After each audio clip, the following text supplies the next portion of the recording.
Silence du bois et de la closerie. Quand le vent baisse et finit. Silence du beffroi. Quand le vent cesse après le glas.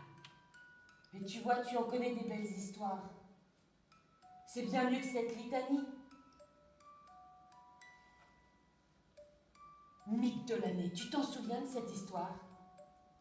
Comment elle commençait déjà, celle-là? Et les histoires de fantômes? Les gens faisaient des kilomètres pour venir écouter des histoires de fantômes.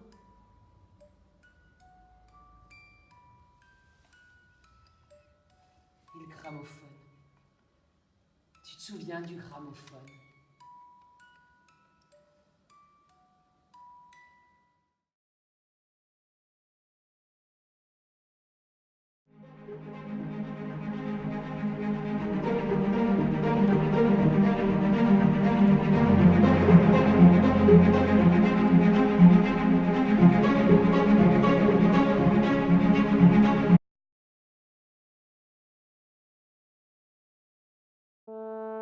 T'imagines-toi une enfance sans histoire? Le château des Vernireaux est au fond d'une vallée, à la pente si raide qu'on dit qu'ici on met des fers aux poules pour pas qu'elles glissent. Si jamais tu as l'idée de pousser la porte, tu arrives dans la cour. Et là, tu trouves Les enfants des Vernireaux. Colette Sabadon et ce qu'on l'appelle ici au Vernireaux une nerveuse rachitique, incapable de contrôler ses émotions. Elle fait que râler. L'orphelinat des Vernireaux s'occupe du redressement intellectuel des arriérés, rachitiques, anormaux, nerveux, de tous les enfants difficiles et vicieux dont les parents se sont débarrassés. Savoir comment Azolan, Fracasse et Basse sont arrivés au Vernireaux n'est pas très important. Ce qui compte, c'est de savoir comment ils vont s'échapper.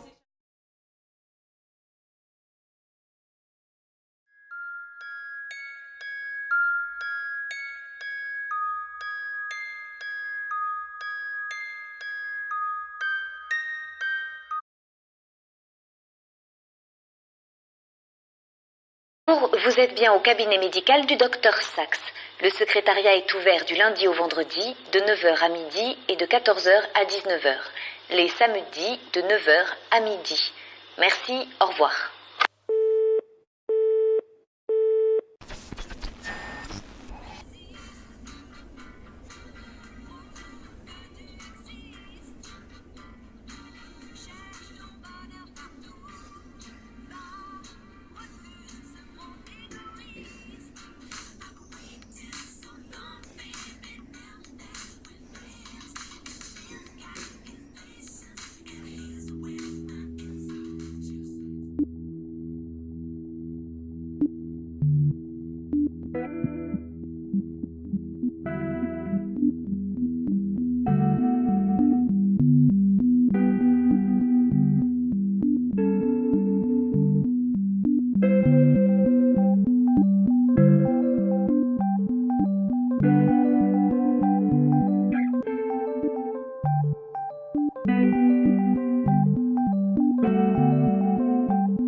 Ils sont partis.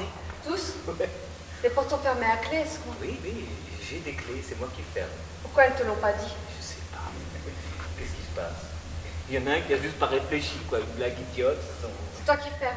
J'ai les clés, je suis derrière les... C'est l'histoire de Alex et Ouna qui se sont rencontrés il y a à peu près 10 ans et ils se sont aimés à ce moment-là et ça s'est assez mal fini. C'est une histoire d'amour, enfin moi aussi c'est ce que je pense aussi dans le texte, Mais c'est quand même osé, quoi. C'est scandaleux. Ils doivent le penser pour te laisser là. C'est pas le cas. T'as pas encore fini de ranger. Avec Tu ferais mieux de ma chemise t'y mettre. et ce pantalon-là. Regarde-moi ça. Lui va faire de la prison à la suite de cette histoire.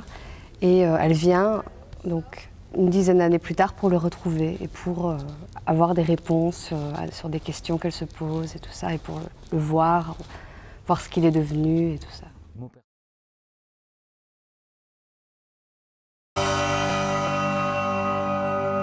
Waouh! Salle des fêtes de Condé-sur-Noireau. C'est la salle? C'est bien.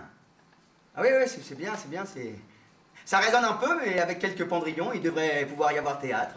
Anthony Poupart, dans la fable écrite par Anthony Poupart, est un acteur de décentralisation absolument inconnu des grands médias et du canapé rouge de Michel Drucker. D'accord. Donc, vous jouez dans des petites salles des fêtes de campagne, mais vous n'avez pas envie de faire de la télévision, du cinéma ou d'avoir un Oscar. C'est ça? C'est une sorte de théâtre road movie comme ça, qui se balade à travers le bocage normand, puisque moi c'est un peu ce que je fais depuis 5 ans, avec Pauline Salle et Vincent Garanger au Théâtre du Préau. Mais entre nous, monsieur Poupart, si vous aviez le choix, vous préféreriez passer un dimanche après-midi sur le canapé de Michel Drucker à siroter du Bordeaux millésimé avec vos amis paparazzi plutôt que de venir faire votre numéro chez nous, je me trompe? Il se retrouve comme ça dans plusieurs endroits du bocage, à toujours essayer de convaincre que le théâtre c'est possible pour tout le monde, à tout âge, et sans qu'on ait besoin d'avoir eu bac plus 7 ou d'avoir été en conversation un jour ou un autre dans sa vie avec Sénèque par exemple. Maintenant, vas-y! Vas-y! Joue! Euriki! Pide! Euripide! Un grec!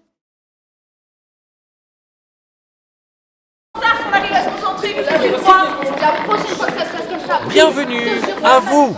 Vous regardez actuellement le film promotionnel de AE Les Années. Les filles, c'est bon. Un spectacle de rue du groupe Tonne. Une déambulation théâtrale qui traverse l'écriture de Annie Ernaux, une très grande auteure contemporaine, et retrace sa vie de 1946 à nos jours. Il tenait la serpe à couper du bois qu'il avait arraché du billot où elle était ordinairement plantée. Nous parcourrons ensemble la découverte du désir, l'apparition de la modernité, l'évolution de la place des femmes dans la société. Nous utiliserons des extraits de l'Occupation, les armoires vides, la femme gelée, le journal du dehors et bien évidemment les années pour mettre en valeur cette écriture tranchante et nue. Chacune des comédiennes incarnera une étape de la vie de Annie Ernaux. Nous pleurons silencieusement. C'est une scène sans nom. La vie et la mort en même temps.